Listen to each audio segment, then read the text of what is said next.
micronets, it's also there. We have the primary supply of water. We have the supply redundant, the treatment storage because the water have bacteria and we need to treat. And then we have the on-site treatment and the post-treatment storage. So this is kind of working like a microgrid, and this is like a main grid. You can imagine a little bit of parallelism. And of course, we need energy for that. We need energy management systems, and this is something very important. Also, the other thing, it's to have biological microgrids. We are working on some projects to develop microgrids that are going to be put in the space, and this is something that I will explain a little bit later. So it's not only electricity, water, etc., but also to produce oxygen for our astronauts. As you can imagine, this is not something easy, but this is something that we are working on today. And then the other is to get inspiration from the nature. So whatever we do, human beings are inspired by nature because this is what it surrounds us. So, sorry.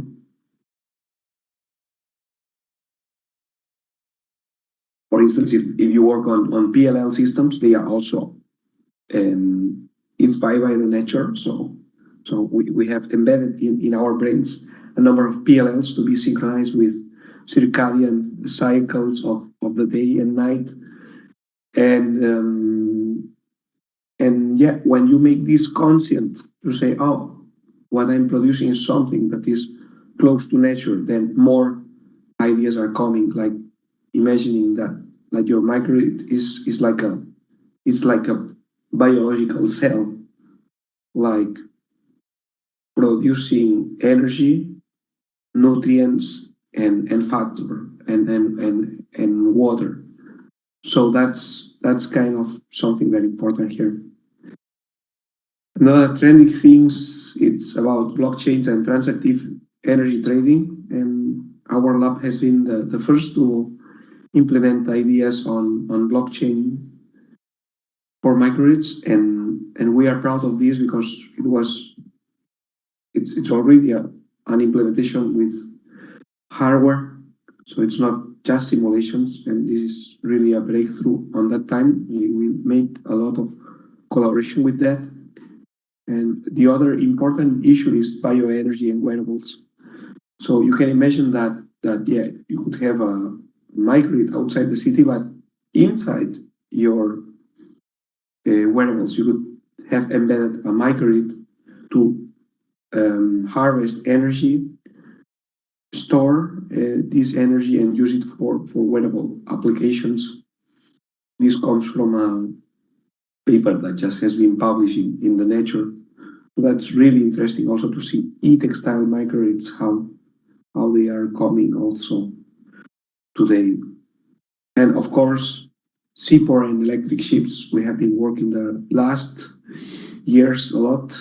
So not only on electrification of the ships, but also today we work also on electrification of seaports, because even though your ship is not full electric, but you may need, for instance, to supply of electricity when it comes to the port, and to avoid that the ship is polluting the area, what is happening today a lot, and it's much better to supply it from the port.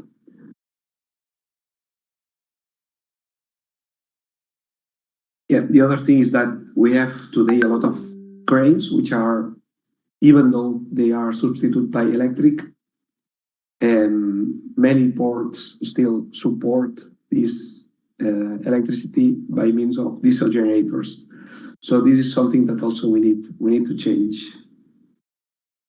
Another important topic are more electric aircrafts. We are starting right now a big European project with big companies about this, to develop a prototype on that. And also it's important not only to push it in the aircrafts, but also the airports. So I mentioned before the importance on electrification on seaports. Airports are also consuming a lot of power and energy, and you can see examples of microgrids embedded, for instance, in the Pittsburgh International Airport. So I think that's something that is coming, and it's really powerful because you can see more renewables integrated with the port, hydrogen also, and many other technologies.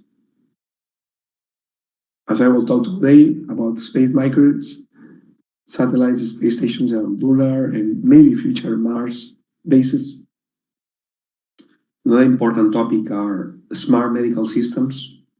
If we imagine that our body is indeed a microgrid, like having a network of biological systems in which we have blood vessels, nerves, so we have exchange of water, energy, and information through the nerves. That's really behaving like a microgrid.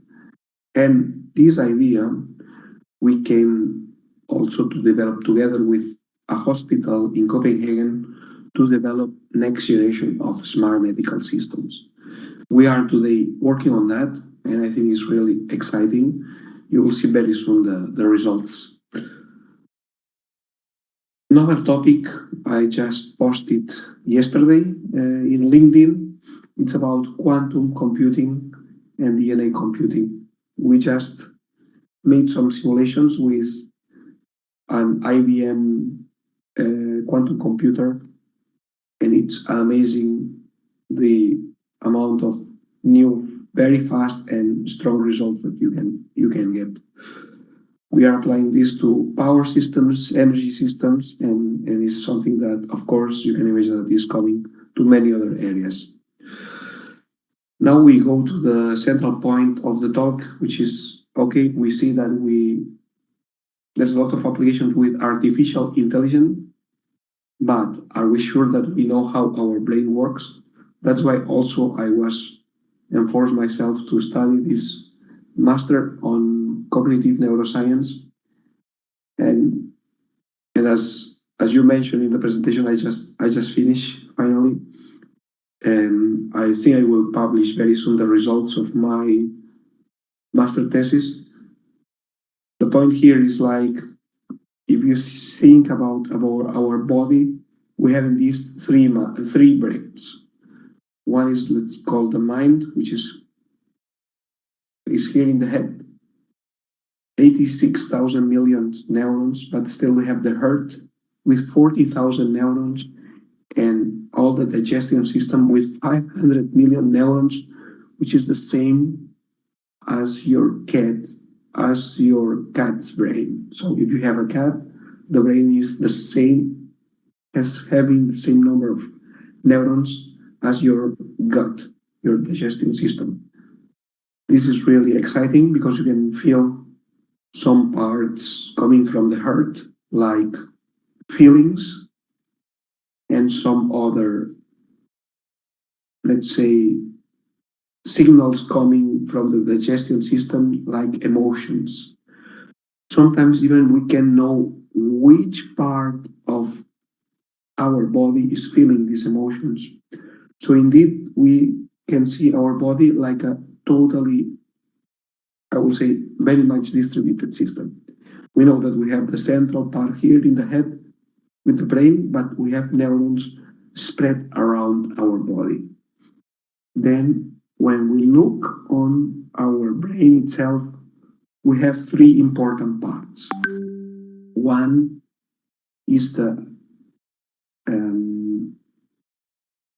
cerebellum, which is this part, back on your back neck, which regulates all the automatic things like body temperature, heartbeats, etc.